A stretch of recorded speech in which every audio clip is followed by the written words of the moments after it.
All right, we're live. Hello, everyone. Woo! I am Kira. I am LACM's social media coordinator here with Jerry Watts Jr. What's up, Jerry? Hey, everybody. Welcome to our live stream. Yes, we're going to wait a few minutes for people to join in. So come on in, get settled, drop a comment, let us know where you're watching from. We'd love to know where you're watching from. If you have any questions at any point during the stream, you can always post them in the comments. We would both be thrilled to answer questions. And we'll have some students coming on and joining us as well on screen. So that'll be exciting. Yeah, so drop a comment. Tell us who you are, where you're watching from, if you have any initial questions. Excellent. Got some people coming in. All right. Oh, we got, Will, hello. Hey, Will. What's up? All right, LACM students in the house. I like it. From Emilio. He says, "Hey Jerry, where are you recording from today?" Well, I'm in North Hollywood, California. Yeah. Nice. All right. Well, we got a few people in here. I think we can get started and more people can join in later. But for now, I'll introduce you, Jerry. This is Jerry Watts Jr. He is our bass department head at Los Angeles College of Music. We're very excited for his live stream today. He's a Grammy-winning bass player and a producer and a songwriter and, of course, an educator at LACM. We're very lucky to have him as a teacher and a department head. He's played with a million people, probably not literally a million, but a lot. John DeVersa, Zane Carney, Grace Kelly, Billy Idol, many more. I'm sure you can share more of your career highlights with us, Jerry. But I'll let you take it away and introduce yourself. Well, hey, everybody. Thanks for joining us today. And I'm just excited to get a chance to share with you about the school and about our program. And it's for those of you that don't know, we have a pretty small school, less than 300 students. And so what that means is that for the smart student, you have access to all the teachers and you really have a chance to develop your playing and get some really amazing one-on-one time with the teachers, which is kind of the key. I mean, these days there's data galore.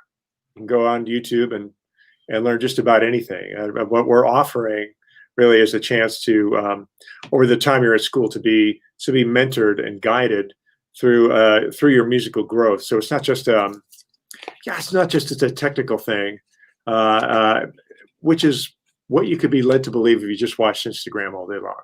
But that's not the that's not the essence of music making. And what I'm passionate about is bringing people to that moment, that kind of aha moment or moments where they can really connect the thing that drives them, their passion, right, with an ability to actually make music with people. And that's the thing I find is lacking, and that's the thing that really lights me up, and I love to see in young players when they connect with that. Yeah. Yeah, that's what LACM is all about. Well, I have some questions for you about our program, okay. But actually, we already have an audience question, so I think we should answer that first. Question from Will: how do I get myself playing improv in a way that's virtuosic? Virtuosic. Well, well, I know you will, and you're a pretty brilliant musician already. But as far as really executing, you have to build your foundation. I think you have to really get with the basics and master those first. And I think the other part of that is because there's so much inspiration around us. And if you think of virtuosic bass playing, I mean, we could name a million people right now. How about Thundercat, for example? He's super inspiring to me. You also kind of have to believe in yourself and believe in the things that you're hearing. And that was, the beginning for me when I first started studying.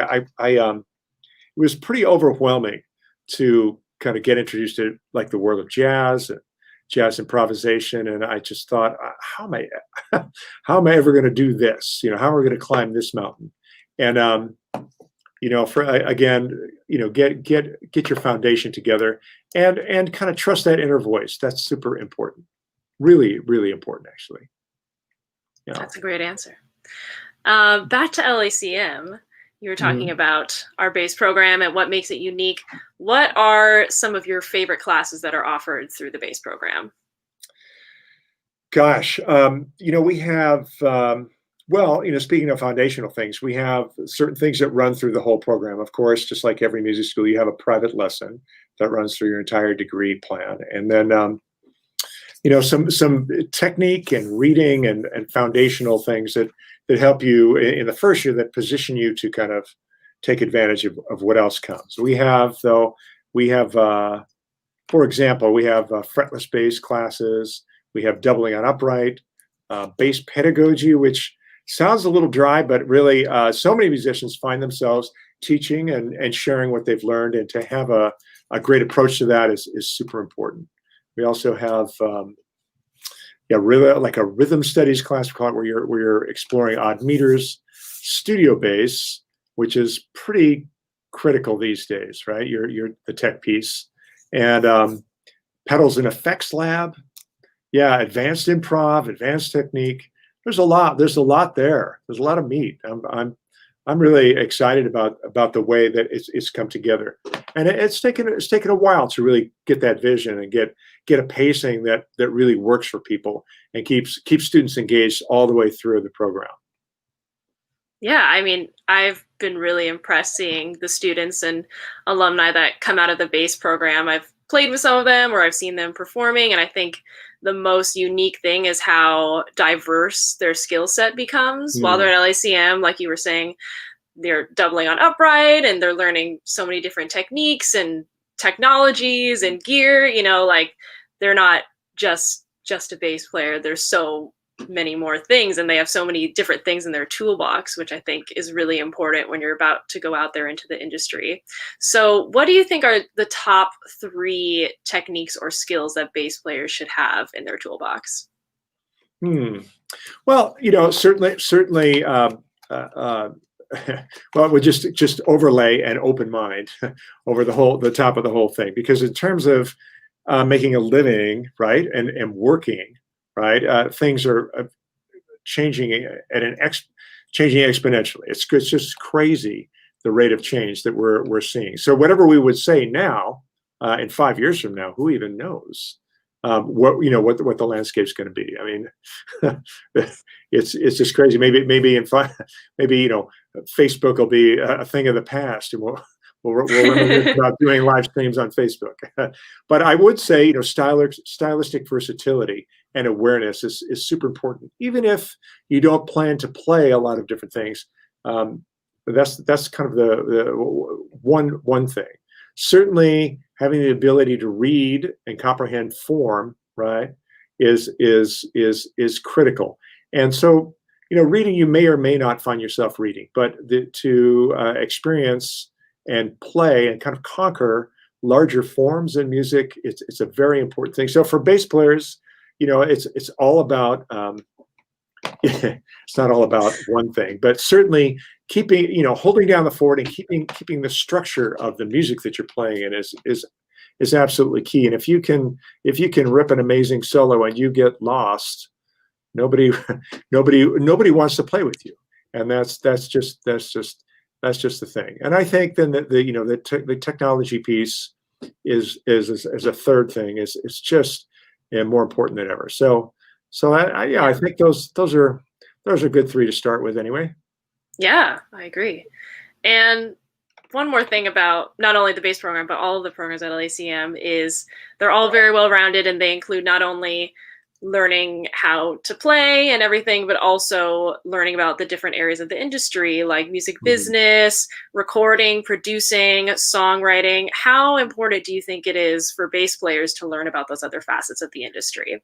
I mean, it's absolutely, of course, it's absolutely critical these days. So when I started, I mean, you could just be a bass player, and I focused on being a bass player, and it was a very, very different landscape. And fast forward to today, all the things you just mentioned are absolutely important. A musical literacy across the board, but literacy and all these other things. It's a DIY world, right? So you need to know, of course, how to record yourself. Production is incredibly important. Self-promotion is important. Social media is important. An understanding of how the ins and outs of the business, how to get paid. I need to get paid.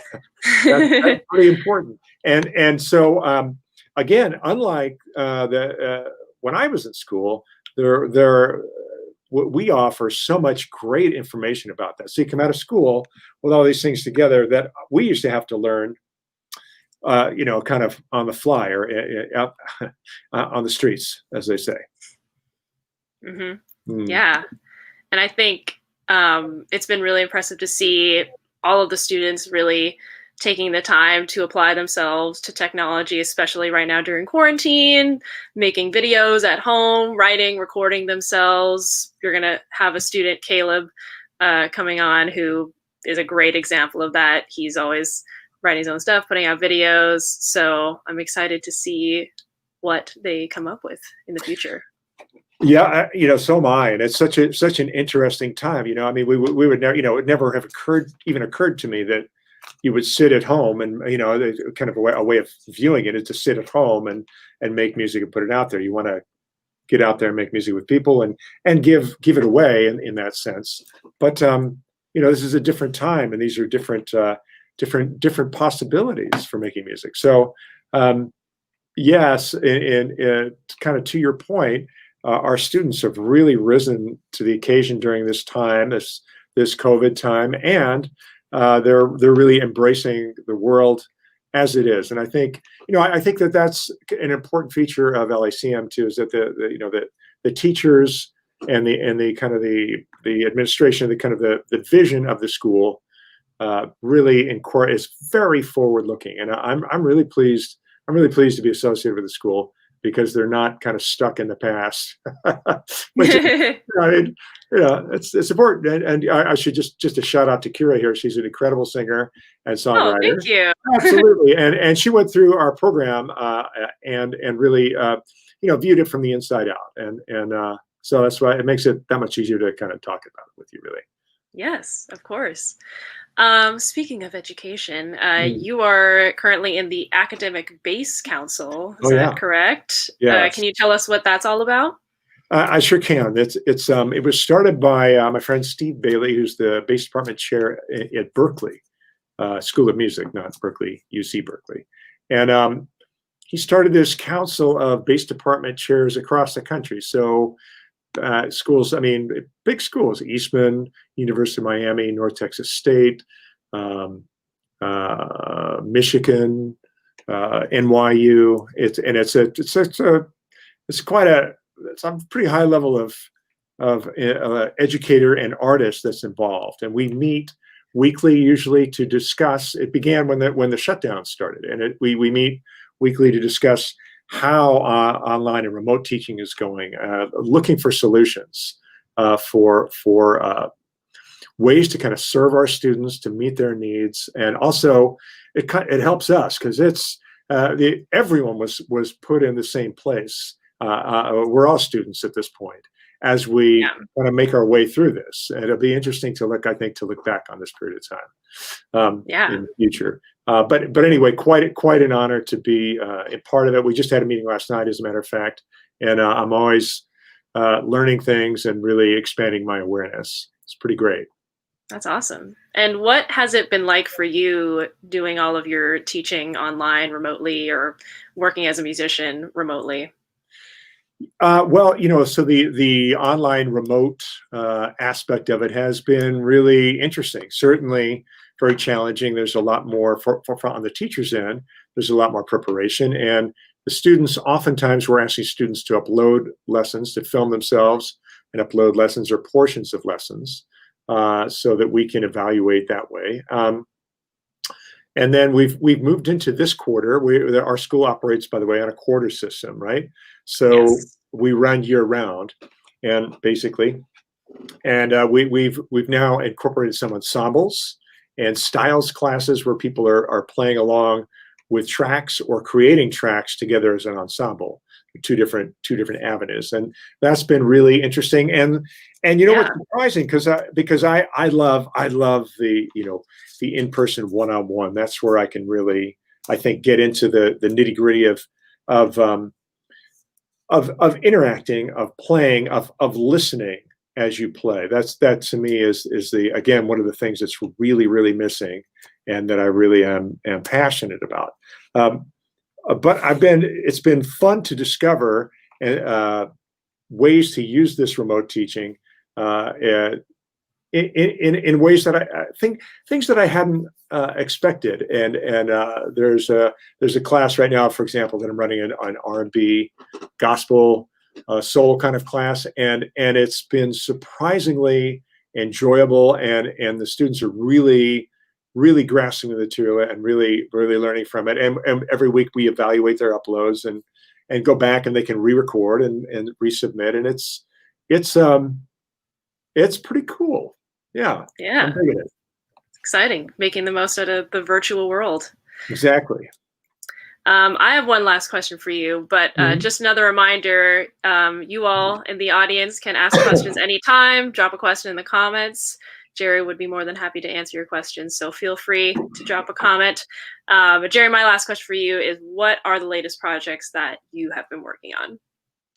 Oh, that I've been working on? Well, so since the lockdown started, I've just been working on a whole variety of projects from a lot of my friends, not exclusively. I'm working on a project for a composer in Arizona. He's written this epic, 12-minute piece. So that's been a lot.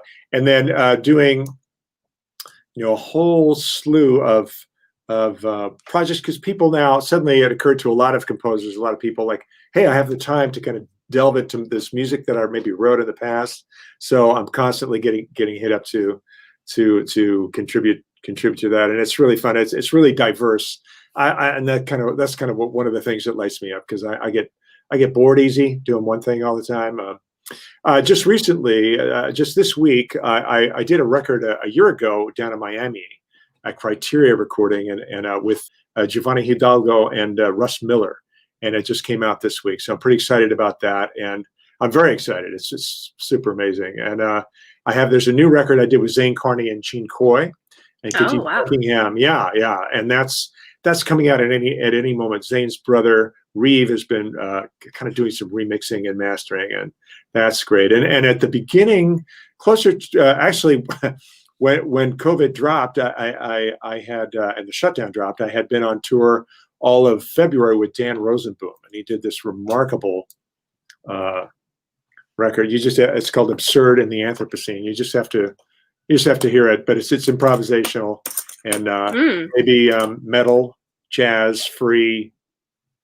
But really satisfying and really a fun thing. So yeah, those are a few of the things I'm up to. Yeah. Nice. A lot going on. We do have an audience question from The Talented Kid. Hi, Jerry. I wonder, how do you deal with staying true to who you are as an artist without falling into the vat of influences? Oh, well, a great question. The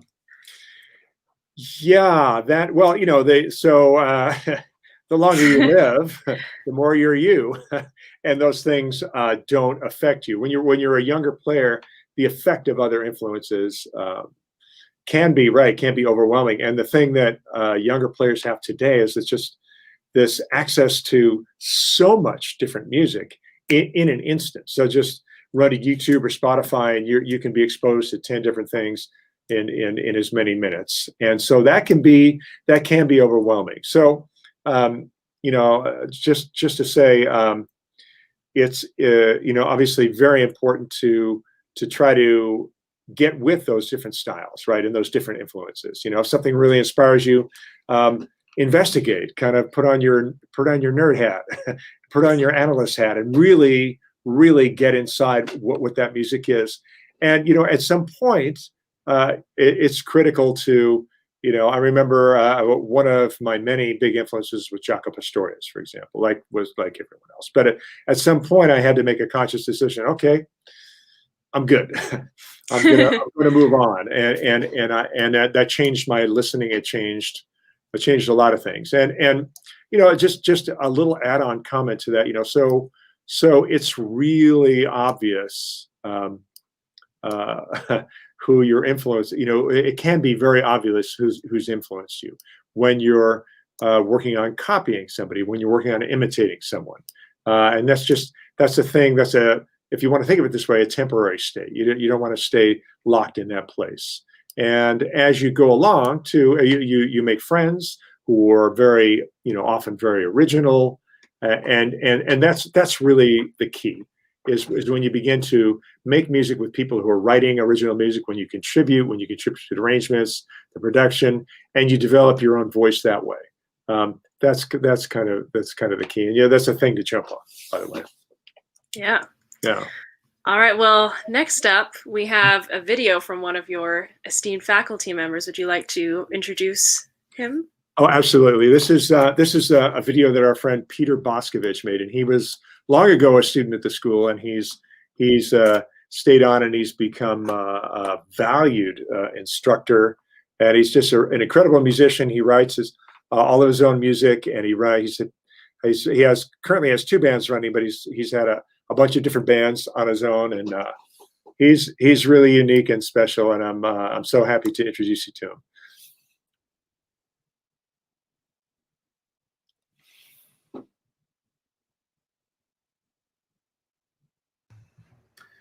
Hello, my name is Peter Boscovich. I'm a faculty member in the bass department at the Los Angeles College of Music. And to start off with, I'm going to play a piece that I wrote not too long ago called An Exercise in G Minor.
So I'd like to talk about the bass department briefly. I was a student there over 10 years ago, and I had the privilege of studying under the tutelage of Jerry Watts, the current bass department head.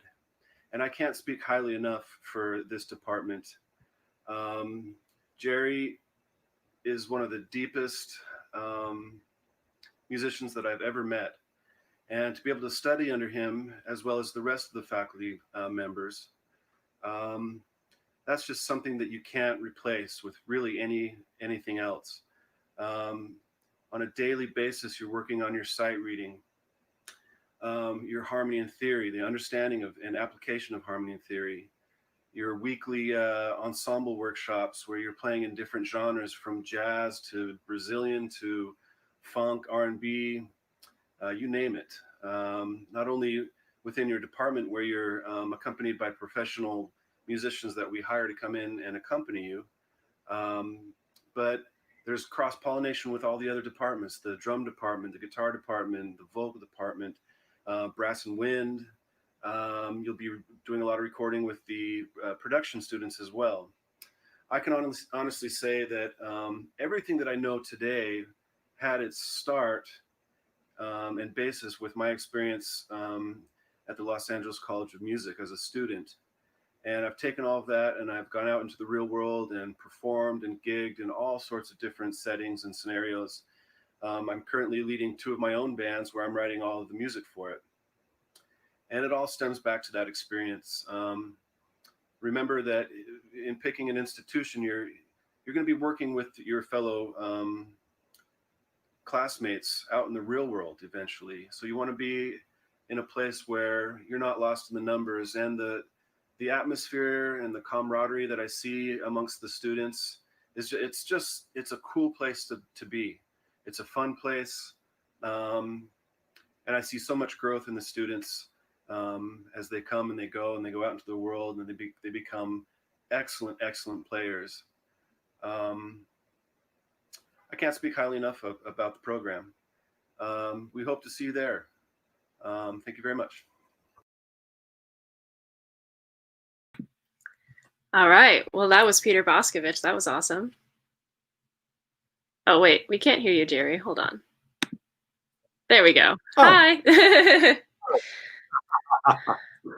Yeah, he's a beast. Yeah. And that's the tip of the iceberg. It's quite remarkable. I did, Kira, just want to mention the rest of the bass staff. So it's an amazing group of people. John Avila, who you might know from Oingo Boingo or many other places. Steve Billman, Dr. Norman Ledwin, Tim Blanders, Mark Brown, and Key Kim. And all of those folks have, besides their bass playing abilities and their kind of inspirational qualities, which is really important to me, are also writers, producers, engineers. It's a pretty high level group of guys. Yeah, I'm really excited just to get a chance to work with them and to watch the way that their guidance affects and helps and grows the students. Yeah, we have so many amazing, talented people on faculty. It's really exciting that all of our students get to work with them. Before we move on, we have one more audience question from Gustavo. He says, "Hi, Jerry. In your opinion, what is the key to being a good music teacher?" Oh, good. How are you? I think it comes down to the attitude about teaching and about your willingness, kind of generosity of spirit, really. So are you willing to really share with your students? And the other thing is, are you willing to kind of lay it down and tell the truth? So that's maybe a little more old school in a way, but I think that's very important. And the manner in which you deliver that truth, though, that's another topic. But I think it's very important to kind of just meet people where they are and really speak to the things that they need to hear, and so that they can really grow. Yeah. Very true. All right. Well, next up, you have one of your students coming on. Is that right? Absolutely. Is Austin back? He is, yes. So you can introduce him. Excellent. Yeah, everyone, this is Austin Ching. He comes originally from Hong Kong, and he's just soared since the time he got here. And he's going to play some upright bass for you, and I think he'll let you know exactly what his selection is. Hey, Austin.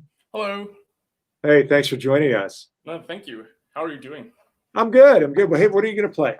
I'm actually going to play a small part of the solo from Ray Brown from the album with Oscar Peterson Trio, We Get Requests. Nice. The song is called You Look Good to Me. Exactly. All right.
All right.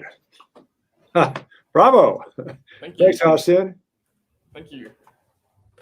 So, like Jerry said, I'm an international student from Hong Kong. I actually moved to Los Angeles at the age of 18 at around 2016. Yeah, and after all, it's been a pleasure to just study from everyone, and especially from Jerry, of course.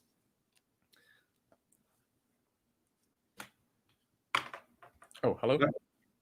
Oh, no, there's Kira. Hi, Kira. Hi. Sorry. Hello. Hi. Hello. I had a few questions for you, Austin. Yes. So you obviously double on upright bass, and how has that helped you become a better musician and bass player? Oh, first of all, playing the upright bass, it's a completely different instrument. I would say, first of all, the fingerings are different, and when it comes to bow playing, it's an instrument of itself.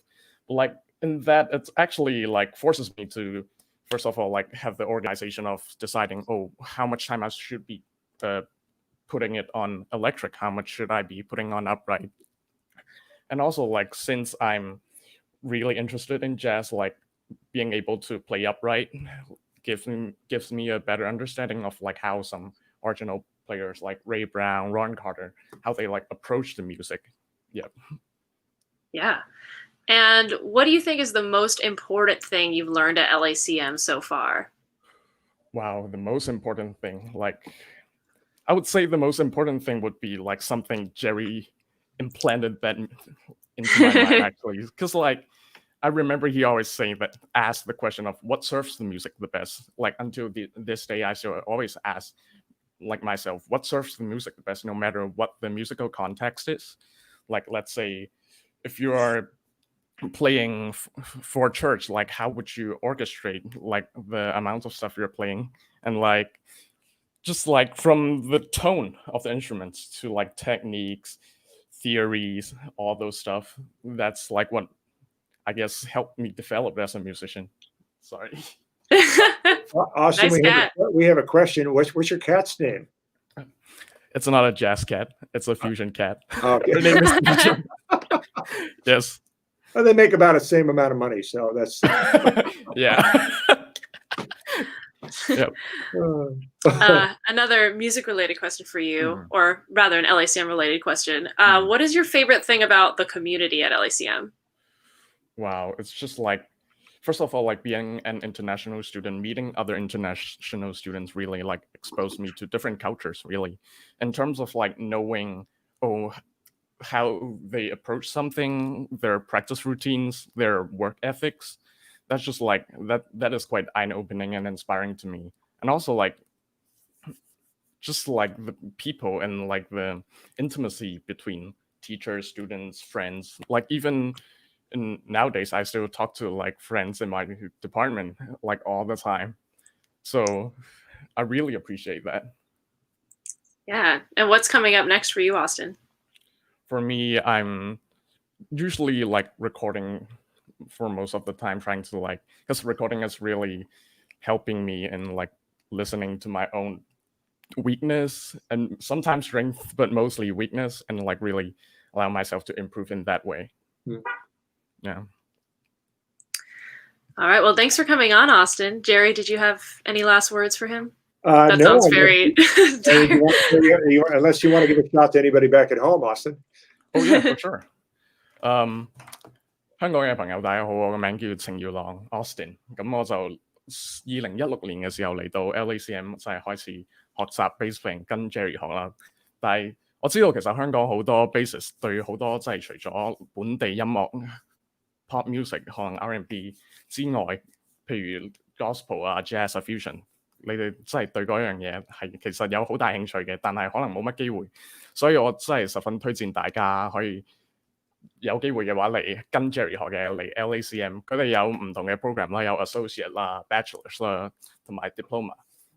而每個 program 嘅分別就係佢當中所有嘅 duration， 即係佢嘅長度都唔一樣。你可以揀譬如1年學習1年，或者好似我咁學習3年半至4年嘅時間，當中學到嘅嘢係絕對係值得嘅。所以大家有機會就希望可以嚟去到 LACM 嘅 website 或者佢哋 Facebook、Instagram 去 check out 一下。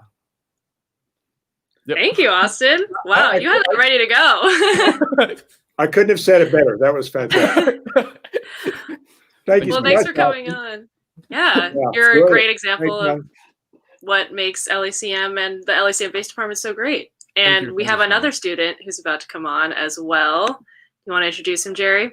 Sure. This is Caleb Gonzalez, who's from here in California, I think originally, and is again someone who's come to the school and just absolutely soared. And he has quite a presence on Instagram already. So some of you may already know him.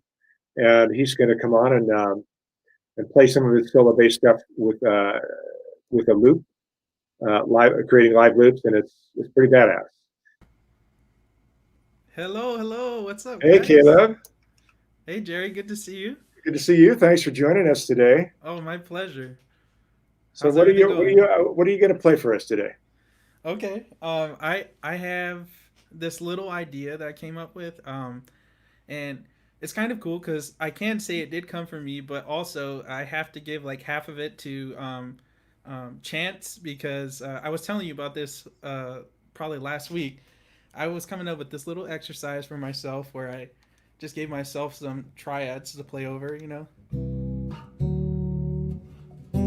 But then I wanted, of course, one like non-diatonic triad, so I just did. And I did this in 7/8. It was boom, boom, just something to, stretch my legs over as far as improvising. And I accidentally started the loop recording at the wrong place. So when I initially played along to it, I was like, okay, that's how I heard it. And then I came back like 2 hours later and pressed play. I heard the loop as if I had started it like one chord earlier, and I was just blown away. I was like, man, this is amazing. And so since then, I've kind of reverse engineered it, and I'll play it a little bit for you guys, and hopefully you enjoy. Nice.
Something to that effect. I did my best. That was fantastic. Thank you, man. Oh, thank you guys. Very I inspiring. was trying to do the live. I had like one knob over here, one knob on the other side. I was like, can I do the fade right? That was awesome. All right, cool, man. Yeah. So Caleb, how has exploring and experimenting with composing and improvising in different styles with different gear helped you grow as a bass player? Sorry, that's probably a very broad question. Yeah, no, it's okay. I'll just try to. I'll say the first stuff that comes to my head in terms of there was I remember a distinct switch. I've been playing bass since I was about 12. Well, actually, exactly 12 on my birthday, and I'm 24 now. And so I remember like the first 8 years was probably like 6 to 8 years was like, okay, I'm a bass player, right? And I grew up playing a lot of like fusion and a lot of gospel. And Jerry, just a slight correction, I was born in North Carolina. I was there until I was 12, and then I've been in California since then. But so it's exactly half and half now. So, and but a lot of the musical influences I grew up with were like really kind of bass heavy music, gospel, funk, fusion, jazz, and so it's one of those things where I really just thought about like, okay, I'm the bass player and fulfilling the bass role, which is something that is super important and kind of it will stay with you forever.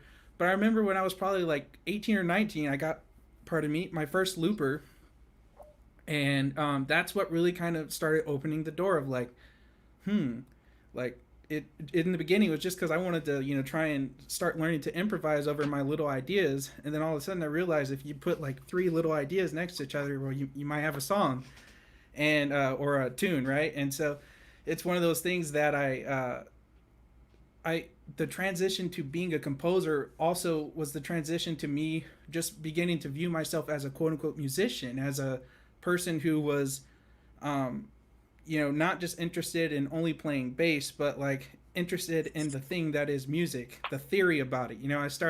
It opened up a desire in me to want to learn theory, which I know sounds crazy, right? Uh, the theory classes in all music colleges are just infamously like, no, but it's the stuff you need, especially when you start delving into the composing. And I'll say this, as a human being, nothing is, I shouldn't say nothing, very few things have been as spiritually rewarding or emotionally rewarding as that feeling is like when you express something that is deep inside of you. And that desire to do that really became a motivation for me to get better at my home instrument. This is like where I really feel that this is where I can express my my improvisational voice. But then I started picking up other instruments and really delving into theory and started to develop my musician voice or my composing voice. And they always, it's like a perfect give and take. If one grows, the other one grows, and it's been a blast. That's all I can say. That's such an inspiring story. I love it. And I love how you also love learning about music theory. And I think that's one of the great things about a lot of the students at LACM. We all love to like nerd out about music, and it actually really is fun. And that was actually one of the things I enjoyed about being an LACM student. I mean, I was always the nerdy kid who liked math, so maybe I'm not the majority. But I really enjoyed the music theory classes, and I think, it can be a lot of hard work. It can be tedious, but it really helps you become a more self-sufficient musician. Yes. And I mean, that's not the only class that does that at LACM, but it kind of really opened my eyes to the possibilities. And, now that I know this, I can write an arrangement, or I can write a chart, or I can think about music in this way. Yeah, exactly. It was the way I would tell my peers at school, because I was also very fortunate to be able to become a student tutor for our school, and for music theory and other things like that. And I would tell students that would come into tutoring, which is, by the way, awesome. Because some people are afraid to come into tutoring, and I'm like, does that mean that I'm doing bad? No. Like, the people that come into tutoring will learn, and learning is freedom. And especially because we have so many amazing artists that come through to our school, and you see them and they have these ideas, but it's hard to rationalize ideas if you don't understand theory. And so it's like one of those things that, when those really great ideas are coming to you, a lot of them, for me anyways, and I found, through anecdotal stories from other people, that they come in intimate moments, usually when you're by yourself. And there's a really big difference between being able to be like, hey, I have this little idea in my head and I need to go talk to Caleb or Jerry or someone to help me figure it out. Or if you have that knowledge to be able to just sit down and like, even if it's a little rough at first, but to like think through it, to rationalize what you're feeling and to express something by yourself. It's like, it's freedom in the most intimate moments of creation. And I think it's such a blast. You never lose when you learn music or anything more about music. It keeps getting better. Absolutely. And shout out to you for being a student tutor. That's awesome. I love the tutoring program at LACM. And I think it's really impressive to see that the students can become so advanced to the point where they can actually start tutoring other students before they even graduate, which is really cool. Well, thank you. It's just a sign of, I was taught by great teachers, and I hope, that one day that for me, this is like my little trials of like, I'm nowhere close to a college teacher, but like, hey, maybe I can try and pass on this experience and, lend a helping hand. So I'm happy. Yeah. I love doing it. Have you taken the bass pedagogy class yet? No, and I can't wait. I'm so excited, man. It's like, it's such a cool thing because I've always heard people say that I've been fortunate to be around a lot of smart people that say really cool things, but they're like, you never know how well you know something until you have to teach it to someone. And so it's like when someone tells me that I get to learn how to teach, I also perceive that as like, oh, I get to like really know something. And so, yeah, I can't wait for that very soon. Yeah. And there's pedagogy classes in every performance program, which is really great. I took the vocal pedagogy class, and I think because teaching can be such a valuable source of income for so many musicians who are just getting out there, I think it's really great that we actually have classes implemented to prepare students to get out there and teach, rather than just being like, well, you know how to do it, just go teach. It's a whole other sort of art form, learning how to teach. I actually did sit in the drum pedagogy class, and if our class is going to be anything like that, which I'm sure it will be, that's how like eager I was to see like what are these pedagogy classes about, and they let me sit in that, and it was amazing. It's exactly what you said. It's like you got to see all these awesome drum players that I've known, been playing through in school, and then you see them like develop their skill set, and like I sat in there and I'm like learning how to play drums, and like, wow, they're really good at this. And so yeah. And one more question for you, Caleb. You might have already answered this in some form, but what are some of the most useful skills you've developed while a student at LACM? Wow. The number one thing that comes to my mind is basically a form of time management, right? We all hear, that time management is like key to life. But Jerry, you'll attest to this. You'll remember my first probably, I would say 6 months in school. I came in my audition and my you guys can see me now. I'm generally kind of like a cheery, happy person. But my first 6 months at LACM, I'd never lived on my own before. I'm learning all these new skills as far as like just how to live that type of life, being in college away from home. And then, with the large amount of work that gets set before you. And I don't mean that in a way that is like, oh, it's not impossible. It's not even close to impossible, but it's something that it's like, you really have to put your mind to it and dedicate that time to it. And because, when you're at school, that's what your life is about. And I remember for those first 6 months, I would come to you and sometimes my teachers, Jerry, would be like, Caleb, you're not smiling. What's wrong with you? I'm like, and I would tell them, I was just, honestly, I'm enjoying this. I love doing the work, but I constantly feel like, I would tell you guys, I feel like I'm drowning like in the work, like, and it would weigh on me a little bit. And I had to learn to organize the time to finish and to work on the things and to when to decompress, when to go to bed, stuff like that. It's like to really get my life in order to say like, hey, these are like, I have my short-term goals, I have my quarterly goals, and then, this is something that these are the things that I have to do to be successful, not only 3 months from now, but tomorrow. And the more I did that, it went from being like a mentally grueling process to something where I was like, I adapted and I was like, man, I can do this. And, I woke up every day happy again to be going to school. Not that I wasn't happy, I would say, but let's just say I woke up not stressed. That was the best way. I was like, my brain could keep up with what was happening. And so, I've learned so much when it comes to like specifically music, theory. Shout out to Peter. We saw him earlier. He was my first private lesson teacher. And, in a matter of a week and a half, I understood 2/5 for the first time in my life. Just, amazing faculty, right?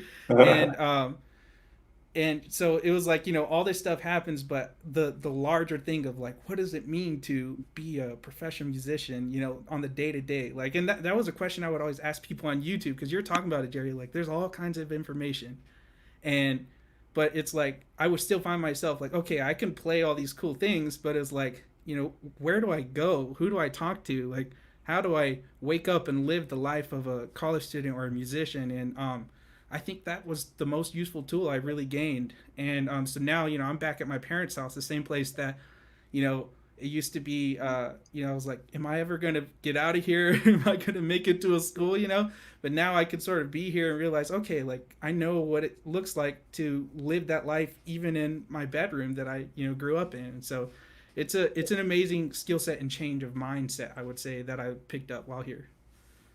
Cool. Yeah, I mean, that's so important. And I think very relatable for anyone. I don't think there's a single college student who probably hasn't felt that way at some point. I know I did. Jerry, I'm sure you've been in that situation before. And, even if that's not something necessarily music related, I think it's something really important to learn. So thank you for sharing with us, Caleb. Yes, Caleb, thanks so much. Yeah, thanks for having me, guys. Really enjoyed this. Thank you. All right. Well, we've had quite a journey on this live stream. We've had some amazing people joining us. We actually do have one more question, actually from our drum department head who's tuning in, Ralph Humphrey. Hi, Ralph. He's a troublemaker. He says, I like the old school approach to teaching as well. We are, however, in a new environment. What are your thoughts about how education is being affected and how it might change? Wow. First of all, thanks for the question, Ralph. And Ralph, you all should probably know him, Ralph Humphrey, just a tremendous musician and drummer and my colleague for many years. And I kind of learned how to do what I do from him in terms of education. So how is it changing? Well, certainly it's forced everyone to the wall with technology. And I think all it's done is kind of accelerated what was inevitable. Things like, lots of folks record at home, but it's just kind of moved that forward. As people are so much more comfortable and familiar with recording themselves at home, just as an example, in a work arena. As far as education goes, it's uncharted territory. We're all monitoring daily how this is benefiting the students, if it's benefiting the students, right? And adapting to really help people to continue to grow. I think that going forward, that is really hard to say. We have to see how this pandemic plays out.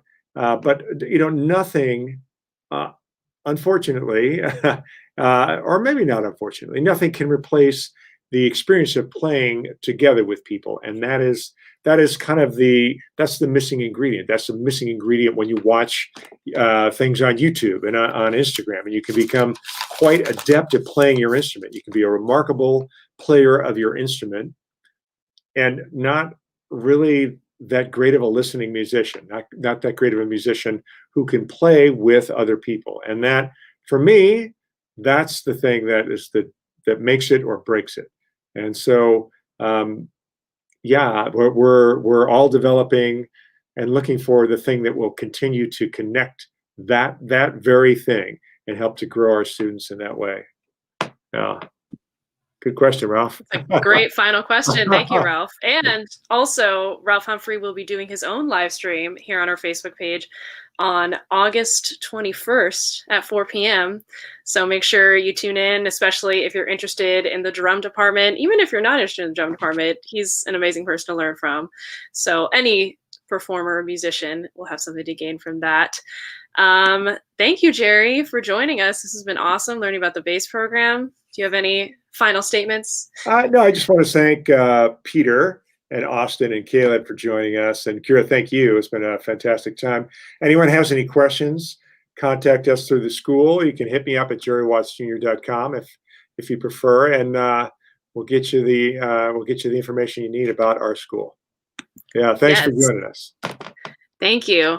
And one more thing, our applications for spring and fall 2021 are now open, so you can head to our website. The link is right there if you want to start your application, or if you just want to learn more about the application process, the requirements. And you can always email us, admissions@lacm.edu, if you have any further questions. Thanks everyone for tuning in. Thank you, Jerry. And we'll see you next time. All right. Bye, everyone. Bye now.